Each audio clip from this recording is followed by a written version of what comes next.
Chapter 27. Church frowned as Crespi crashed through the door, fell, his back ripped to pieces. It was too soon, really, although he supposed it couldn't be helped. If he was dead, Church didn't want to release another drone. There'd be nothing to salvage, not as hungry as they were. He watched as McGinnis ran to his side, watched and waited.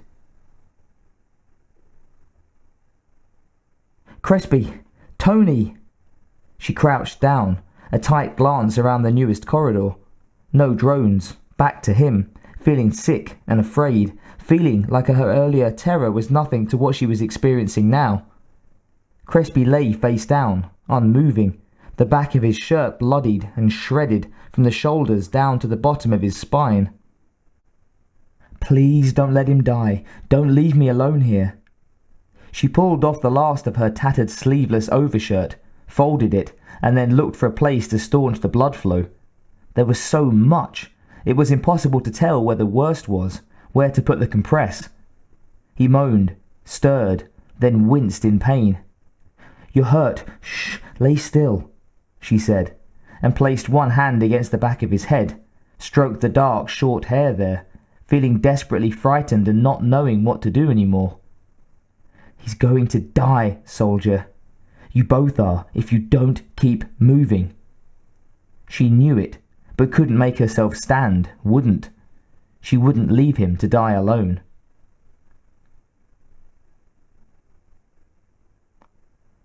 Crespi's back was on fire. He groaned, tried to move. God, the pain was incredible, all-consuming, as if someone had whipped him mercilessly, flayed the living flesh until it had separated from the bone. Wet, thick heat spilled across his wounds, and he knew it was bad. Really bad. McGinnis was near, telling him to lie still in a low, trembling voice, gently touching his hair. He kept his eyes closed, tried to concentrate on the feel of her hand. A woman's hand. It brought up memories from before that he was aware of, a crooning soft lullaby, the stroke of warm fingers. It was impossible. He was going to die, bleed to death on the dark floor of Church's dark labyrinth. If the drones didn't come first and rip them apart. Church. From out of his pain he found focus. The man who'd done this to him, a sociopath who'd kept his dark side hidden, and hidden well, who had lied to his face and then sent him to his death, all for the sake of his twisted, blasphemous work. The man who would kill Sharon McGinnis next, this good woman who wanted to die beside him. Paul Church. Suddenly he was filled with a new heat, and it overrode his pain, beat it out in its raw, burning intensity. He opened his eyes, saw the shadowed chamber through a veil of red. Slowly, incredibly, he pushed himself up, felt the strain in his battered flesh, felt the wounds in his back scream anew as fresh blood poured over them. He started to stand, almost didn't make it, but McGinnis was there, supporting him. He saw that she was injured too, the skin of her shoulder ripped, the blood spilled out and drying on her tight undershirt. You shouldn't have changed on my account," he said, but it came out in a rough whisper, hoarse. "Tony." Her voice said most of it, her expression the rest.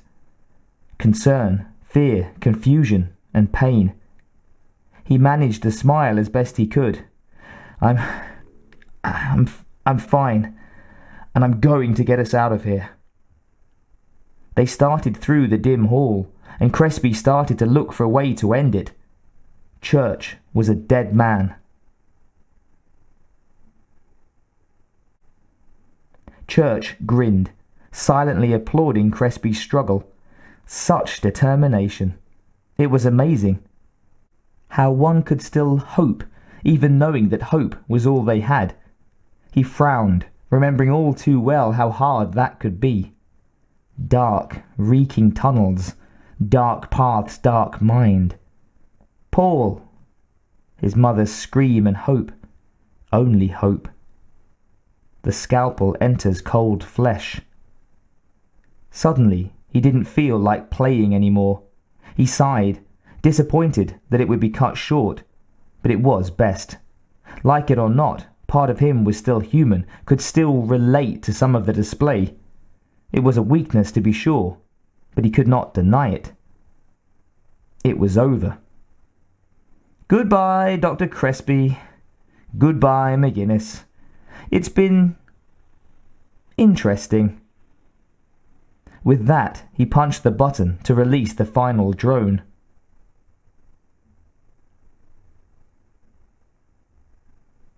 Crespi seemed to be looking for something, his pained gaze searching the dark walls as they stumbled slowly down the sealed corridor.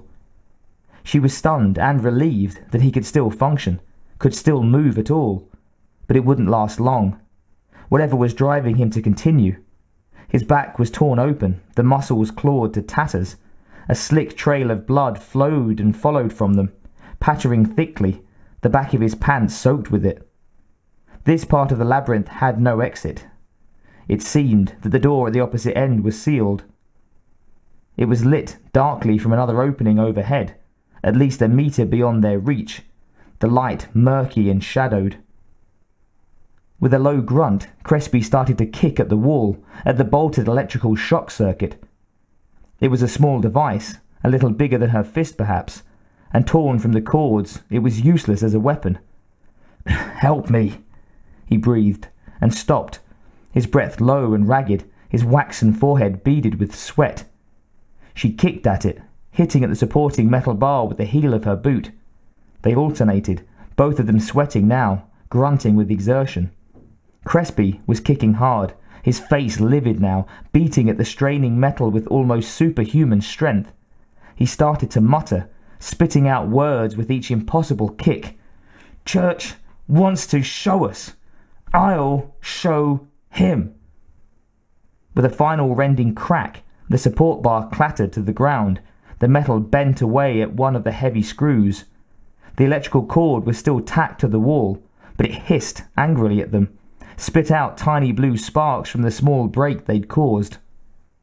Crespi bent with a cry of triumph and pain, scooped up the thick, heavy bar. It was maybe the length of his forearm, each end bent slightly where it had been bolted to the circuit panel. "I'm going to kill him," Crespi said, and he meant it, heart and soul. His eyes were black, focused in hate, his mouth an angry white line. McGinnis nodded, knew that's what carried him now. He was sure as hell going to try, she could see that. Watching his eyes, she hoped to God that she didn't happen to get in the way. He was in bad shape, but so concentrated in his fury that he didn't seem to notice any more.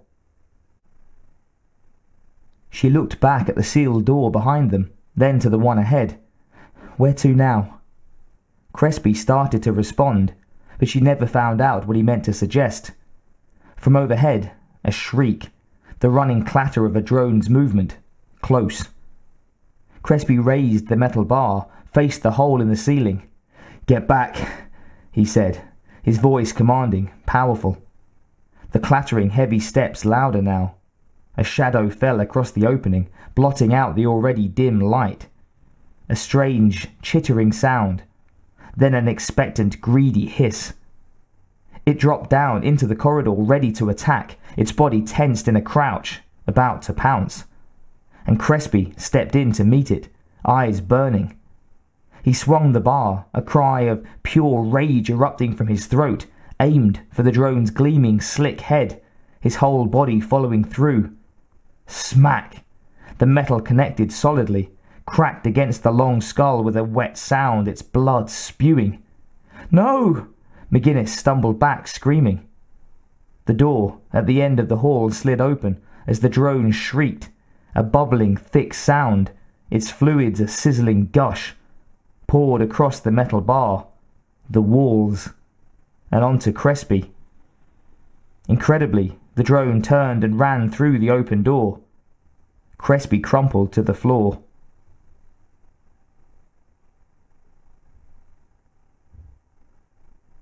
Crespi felt the alien acid hit him, the thick, viscous gush land against his chest in a dull splash as McGinnis screamed, Not like this. His last truly coherent thought before his clothes were eaten away, the acid burning into his flesh, branding him with white-hot intensity. He fell, his knees giving way beneath the incredible burning agony, landed on his back and could not scream, the pain blinding, his fingers curled, knotted in front of him. Dead. I'm not dead yet. Church. Somewhere he found the strength, opened his mouth and screamed a horrible, frustrated cry. All of his anger and pain combined, poured his very soul into the long, terrible sound. He was dying, and Church was still alive. He had failed.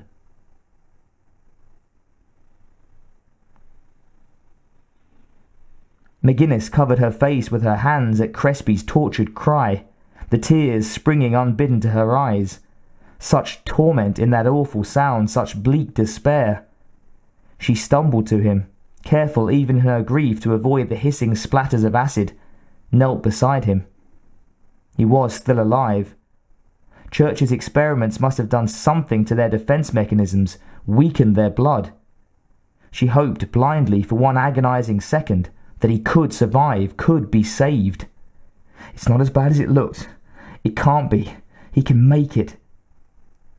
She lifted his head gently, rested it against one shaking leg, looked down at his chest and abdomen, and then looked quickly away. The front of his torso was a smoking puddle, a frothy mass of blood and disintegrating bone. She reached for his hand, felt his fingers weakly curl around hers. He was barely conscious. She saw sickly that each breath bubbled in his gut, and when he opened his mouth, blood poured out over his pale lips, reddening them. He rolled his eyes, gazed up at her glassily, as if he saw something else, somewhere else. He was dying. She felt tears trickle down her cheeks, didn't think he'd be able to speak. But he did, his voice the barest whisper. She leaned closer, her hair sticking to her wet face. Guess this is it, he slurred out. I'm cold. I'm sorry. I'm so sorry, she whispered, the tears coming harder now, the truth a lump in her throat. I can't do anything for you. He had closed his eyes but now opened them again, a tiny flicker of life behind his shiny wet gaze. Yes, he breathed, then coughed, sprayed her with tiny droplets of bloody mist. Don't let them. He coughed again, tried to turn his head but couldn't. Don't let him. Please. Kill me. Somehow she'd known what he would ask, but his question was just as terrifying, as disturbing as she feared it would be. Her heart cried out in anguish, her mind reeling. No, I can't. Don't make me. It was as if he hadn't heard her. Then, kill Church. Got to kill him. He kept her gaze with his, the effort of speaking obviously in agony. Please. Sharon, please. The word became a litany, a soft, dying chant over and over. She could see the rest of it in his eyes, the plea they held. Don't let it be for nothing, Sharon. Don't let me die for nothing. Please. Please. She leaned over him, kissed his forehead with trembling lips, her tears falling into his hair. She moved back, cradled his head and chin in her hands, her mind blank, her strength gathering. Tony Crespi closed his eyes, his brow smooth now, unfettered. Rest now, she whispered, and with a single swift movement turned his head, the sickening crack of his spine loud in the silent corridor.